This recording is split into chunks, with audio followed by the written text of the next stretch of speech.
성원이 되었으므로 더불어민주당 제46차 의원총회를 시작하겠습니다.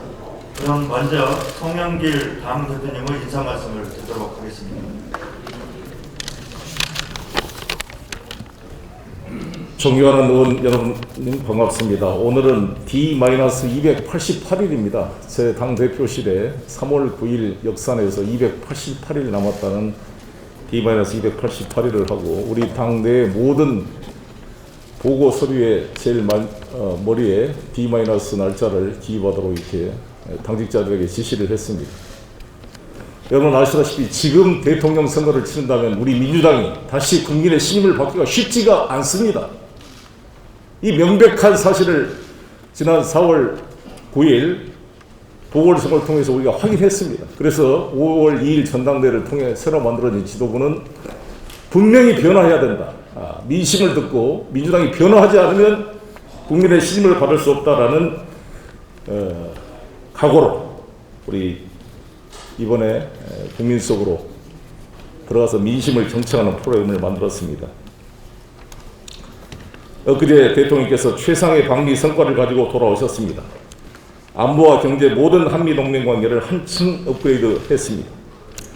판문점 선언과 싱가포르 성명을 기초로 외교적 대화를 이어갈 대북 정책의 돌파구를 만들었습니다. 많은 보수 언론들이 트럼프 정부 때 추진되었던 싱가포르 회담을 계승하라고 바이든 정부에 주장하는 것은 외교적 참사가 될 거라는 비판과 우려를 많이 제기했습니다. 그러나 우리 문재인 정부의 자주적인 그러한 외교 역량으로 저도 작년 11월에 가서 스티브 비건과 만나 우리 윤건영, 김한정 의원님과 함께 가서 설득을 했습니다만 이것을 수용해서 점진적으로 대북 문제를 풀어가기로 정책을 만든 것은 우리 문재인 정부의 외교의 성과라고 생각을 합니다. 성김 특별대표의 지명을 통해서 북한 인권 문제도 실질적인 인도적 지원 문제가 중요하다는 것을 공감함으로써 우리의 대북 정책에 많은 내용이 반영이 되었습니다. 특히 42년 만에 미사일 주권을 완전히 회복하면서 우리 대한민국의 자주적인 안보 역량을 갖는 국가로 발전할 수 있게 되었을 뿐만 아니라 우주 개척까지도 같이 함께 할 수 있는 새로운 토대를 만들었습니다. 백신, 반도체, 전기차, 배터리, 6세대 통신, 해외 원전 시장의 공동 진출 등 다양한 미래 산업에서 미국과 글로벌 파트너 경제 동맹의 한 축으로 당당히 자리매김한 것입니다. 정말 놀라운 일이 아닐 수 없습니다. 이 엄청난 한미 간의 전 세계를 상대로 한 전략적 파트너십을 만들어낸 이 큰 성과를 뒷받침할 수 있도록 우리 당이 적극 노력해야 할 것이라고 생각이 듭니다. 이러한 정상회담의 성과가 후속 조치로 이어질 수 있도록 우리 의원님들께서 관련 상임위에서 여러 가지 뒷받침을 해 주실 것을 부탁을 드리겠습니다. 판문점 선언 비준 동의안은 이인영 장관님하고도 상의를 했습니다만 정부에서 검토 중이라고 합니다. 이게 구체적으로 정부에서 판문점 선언 비준 동의안을 국회에 제출하면 우리 의원님들께 보고 드리고 처리할 수 있도록 노력하겠습니다.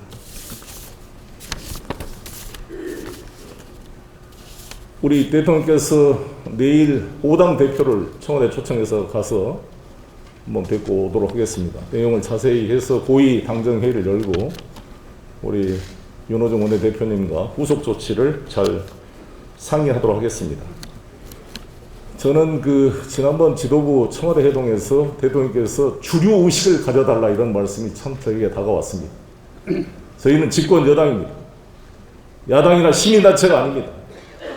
뭘 비판하고 지적할 수 있지만 정부를 일을 하게 만들고 국민의 삶을 책임지고 국가의 안보를 책임져야 될 당당한 주인이고 주류입니다.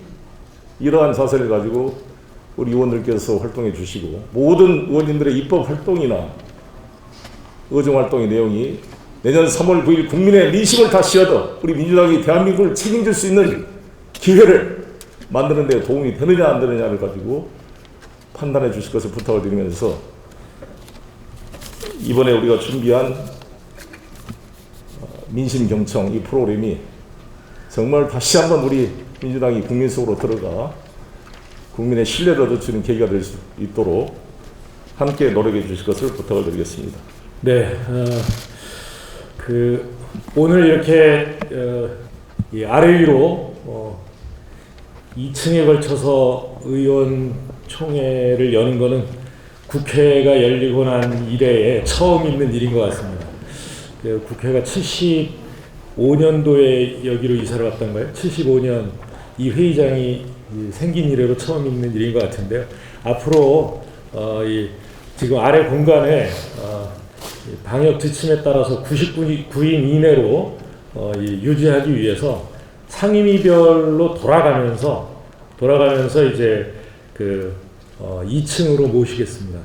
그렇다고 2층에 올라가시면 발언 기회가 없는 것이 아니라 발언을 신청하시면 무선 마이크를 통해서 얼마든지 발언하실 수 있게 그렇게 운영하도록 하겠습니다. 원래 오늘 의총은 정책의총으로 준비가 됐었습니다만 이 민심경청 발대식이 있기 때문에 목요일로 정책의총을 연기했습니다. 그래서 부동산 정책에 대해서 관심이 많으실 줄 압니다만 그와 관련된 이 발언은 오늘은 좀 자제를 해주시고 목요일 날 정책의총에서 충분히 말씀을 해주시면 고맙겠습니다. 대표님께서 이제 대통령님의 이 방미 성과에 대해서 좀 말씀을 해주셨습니다. 사실 대단히 놀라운 이 성과였습니다. 기대 이상이라고 해야 될까요? 저는 어제 상상 이상의 성과를 거뒀다 이런 표현을 쓰기도 했습니다만 시종일관 짧은 기간이죠. 3박 5일이라는 기간은 이 방미 외교를 하기에는 매우 짧은 시간임에도 불구하고 마스크를 안 쓰고 이 바이든 대통령과 마주하는 그 순간에서부터 순간순간 한미 양국이 얼마나 서로를 존중하고 배려하고 있는가 이런 것들이 하나하나 드러나는 그런 회담이 아니었는가 모든 일정에 걸쳐서요.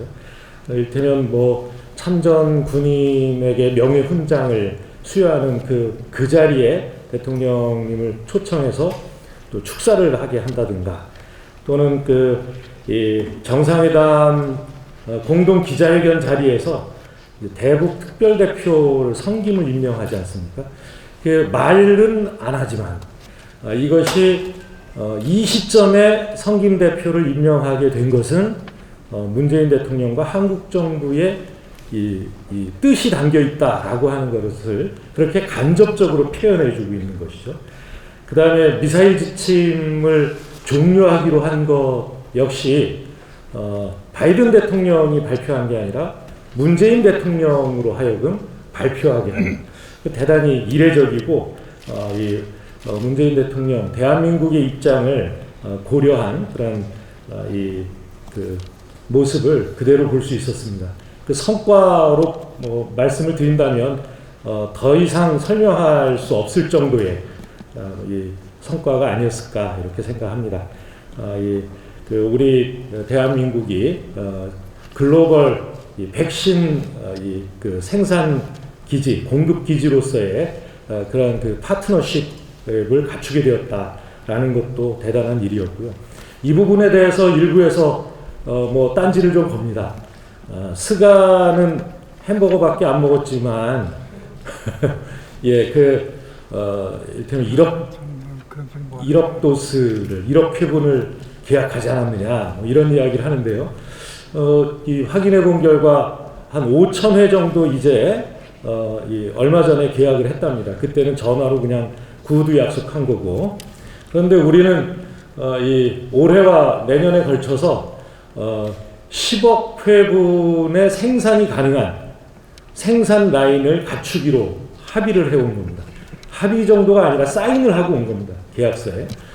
그러면 사실 이걸 횟수로 앞으로 이 코로나가 얼마나 지속될지 모르겠습니다만 올해는 7월, 8월서부터 생산이 시작돼서 이 10억 회분을 다 채우지 못하겠지만 내년서부터는 매년 10억 회, 또 더 나아가서 앞으로 독감 이 바이러스와 이 독감 백신과 통합해서 만드는 통합 백신, 이거 매년 새로 변이를 일으키는 이 코로나 백신과 독감 백신을 하나로 만들겠다는 거 아닙니까? 이런 것도 SK하고 노바백스하고 합의를 해오는, 그야말로 앞으로 이제 전 세계는 미국과 한국의 백신 협력이 없이는 이 코로나는 물론 이 독감까지도 앞으로 어떤 감염병이 이 인류를 위협하더라도 이 한미 간의 공조 체제 없이 그 위기를 벗어날 수 없는 이런 관계를 만들고 오셨다라고 하는 건 정말 대단한 일이 아닐 수 없습니다. 뭐 앞으로 이런 의미들에 대해서 더할 나위 없이 이 많은 성과에 대해서 이야기를 나눌 수 있는 기회 많이 있으리라고 봅니다. 오늘은 이런 정도 말씀을 드리고요. 그런데 이런 상황에 야당이 오늘 관평원의 세종시 아파트 특별공급에 대해서 국정조사를 요구하는 국정조사 요구서를 접수하겠다, 이렇게 아침에 발표를 했습니다. 저는 이런 말씀 드리고 싶습니다. 지금 이 부동산 투기를 근절해야 되는 그 과제는 10번, 20번 강조해서 부족함이 없습니다만, 지금 이제 경찰의 합동수사본부가 설치가 되어 있고 거기서 철저한 수사를 하고 있으니만큼 국회가 나서서 국정조사 여부를 결정하는 것은 그 수사 결과를 지켜보고 해도 늦지 않다, 이렇게 말씀드릴 수 있습니다. 다만 이 공직자 또 공기업 공직자들의 이 부동산 투기 문제에 대해서 당당하고 떳떳하게 국회가 그 투기 근절 조사를 하겠다, 이렇게 이야기를 하려면 우리 더불어민주당처럼 국민의힘도 소속 의원 전원에 대한 부동산 투기 여부 조사 적극적으로 응해야 한다. 그것부터 응하겠다고 우리는 국가권익위원회, 국민권익위원회에 요청을 해놨습니다. 야당도 똑같이 당당하게 조사받고, 그리고 공직자들에 대한 국정조사 이야기를 꺼내는 것이 도리다라는 말씀을 드리겠습니다. 감사합니다. 오늘 시간이 많지는 않겠습니다만 충분히 좋은 의견 많이 말씀해 주시고요. 그 다음에 끝나고 나면 이제 민심경청 발대식이 있습니다. 그 발대식까지 이 시종일관 함께 해주시면 고맙겠습니다. 감사합니다.